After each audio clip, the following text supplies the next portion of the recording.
The Right Reverend Rachel Treweek, the Bishop of Gloucester, is trying to gain headlines. She's doing what I think is called clickbait by complaining that Marks and Spencer has put out Easter eggs when, quote, it is still Christmas. She thinks this is disgraceful.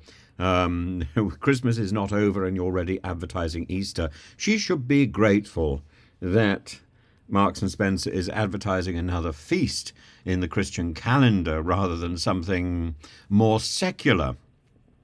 As for the idea that it is inappropriate to be advertising Easter during Christmas, I think the Reverend Bishop has got her theology all rather mixed up. The whole point about Christianity is that every single time there is a liturgy, every single time there is a celebration of the Eucharist, the Mass, Holy Communion, whatever she wants to call it, there is a celebration of Easter. And so even at the heart of the Christmas celebrations, even at the heart of the Epiphany, there is a celebration of Easter. There's an Easter egg in every crib. And she is simply wrong. As I say, it's clickbait and it's nonsense, and she needs to grow up. As for the real focus of Christmas, the focus of Christmas is the idea that Christians believe God became human, that God participated in our life and shares our experiences, our hopes. That's the one side of it. But at the other side, the flip side of that, is that we experience divinity. We can see in Jesus, in Christ, our hope for the fullness of our humanity. We can see humanity transformed, transfigured, deified. That is the principle of theosis, which is celebrated at Christmas.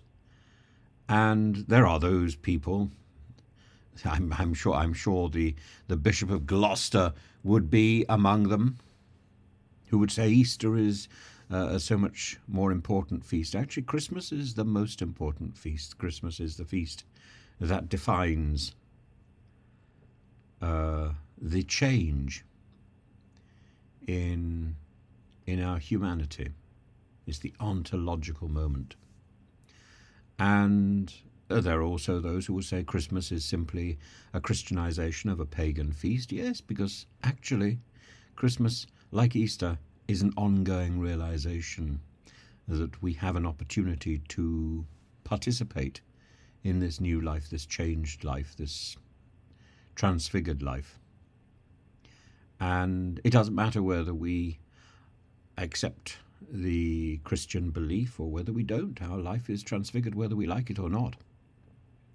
We have this new hope whether we like it or not. That's the Christian belief.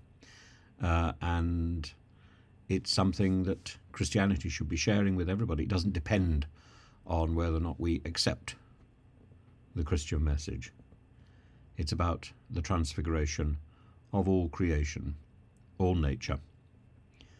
And that must be a wonderful thing to celebrate. In the medieval period, we didn't celebrate the New Year at all. The New Year for the medieval was Lady Day, the festival of the Annunciation. And that's why when the calendar changes, and Hogarth paints his painting about give us back our 11 days, the calendar changes and Lady Day is moved into April, which is why April is the day for the beginning of the tax year. And the tax year, at least, recognizes the traditional date, the religious date for the new year, which is the promise of Christmas. And I find that rather wonderful. Filling out our tax returns, trying to sort out the nonsense of tax, is in fact an anticipation of Christmas. That at least gets it right. All these festivals are interchanged whether you believe in Christianity, whether you don't believe in Christianity. Even to define yourself as an atheist is to define yourself in relation to a belief in God. And to define yourself as Muslim is to recognize Isa. To define yourself as Jewish is to recognize the importance of God and of festivals in your life, or whatever. It's all interconnected. And there's something positive to be found in every single instance of breath. And to complain that chocolate eggs are inappropriately in Marks and Spencer is frankly clickbait and nonsense. Oy. And Gloucester Cathedral is such a beautiful place to be inhabited by such an aimless twit who's just after a headline. Frankly, I despair. I despair of the Church of England and of its nonsense. But then, why should I care? I don't belong to the Church of England. I shouldn't care at all.